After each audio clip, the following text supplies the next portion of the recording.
Silent victory. Commander Elena Rodriguez stood at the observation window of Project Quantum Fold, Earth's most classified research facility buried deep within the Rocky Mountains. Below, dozens of scientists worked tirelessly on what appeared to be an ordinary propulsion research project, at least to the watchful eyes of the Galactic Confederation's monitoring satellites. The aliens had always treated humanity with casual dismissal. Their ambassadors would pat humans on the head like children whenever Earth unveiled a new technological achievement, offering patronizing praise for mastering what they considered elementary physics. This attitude had proven to be their greatest weakness. Final quantum signature stabilized.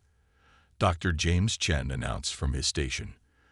The fold is maintaining coherence at all 11-dimensional axes. Elena allowed herself a small smile. While the Confederation's greatest minds remained convinced that stable travel through more than 5 dimensions was impossible, humanity had discovered something revolutionary. The universe naturally folded through higher dimensions like an origami creation. Instead of forcing their way through dimensional barriers, they had learned to slip between the creases. "Begin final systems check," she ordered. The massive chamber below hummed with power as the prototype quantum fold drive spun up.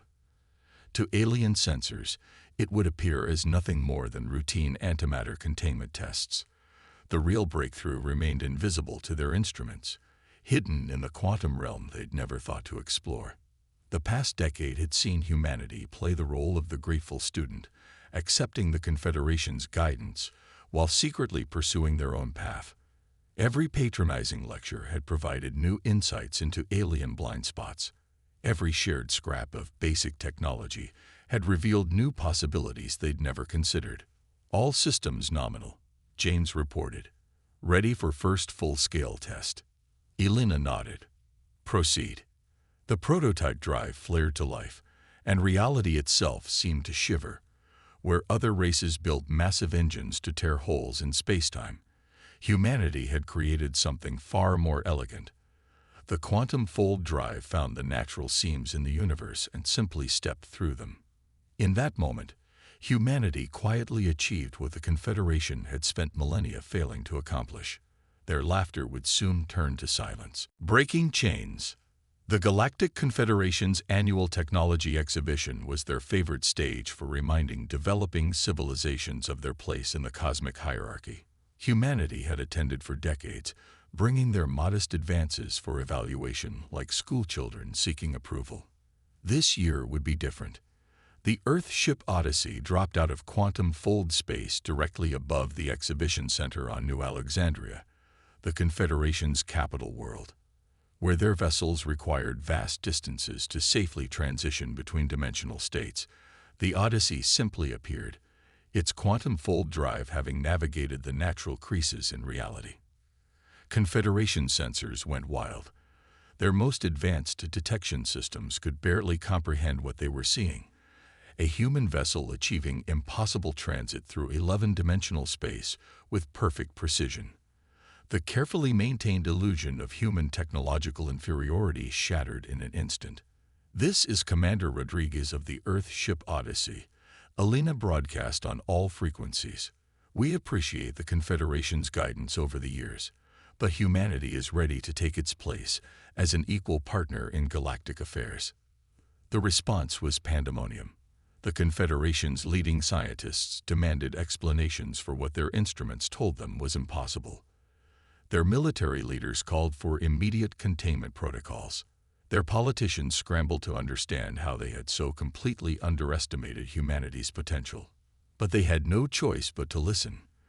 The Odyssey's quantum fold drive represented such a fundamental leap forward that their most advanced warships might as well have been sailing vessels by comparison. Humanity had not just caught up, they had transcended. Rising storm. The Confederation's fear manifested faster than anyone had predicted. Within days of the Odyssey's demonstration, hardline factions began calling for preemptive action against Earth. They claimed humanity's quantum fold technology represented an existential threat to galactic stability. Elena watched the diplomatic feeds from Earth's newly established embassy on New Alexandria with growing concern. The Confederation's ruling council was deadlocked between those who wanted to welcome humanity as equals and those who saw them as a danger to be contained. "They're mobilizing their frontier fleets," James reported, studying tactical data. 3 battle groups already underway, more forming up. "As expected," Elena replied. "Fear makes them predictable." The quantum fold drive had changed everything. Confederation tactical doctrine relied on controlling specific dimensional transit corridors, but humanity's ships could simply step around such barriers. Their carefully maintained military superiority meant nothing against an enemy that could appear anywhere, anytime. But humanity had no desire for conquest. They had spent years preparing for this moment, developing not just revolutionary technology, but plans for peaceful integration into the galactic community. If only the Confederation would listen. Counterstrike. The Confederation battle groups arrived in Sol system with overwhelming force, ready to deliver an object lesson to the upstart humans.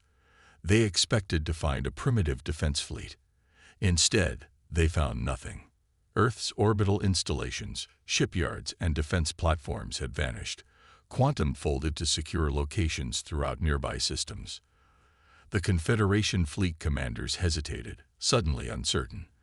Their intelligence suggested humanity only had a handful of quantum fold-capable ships.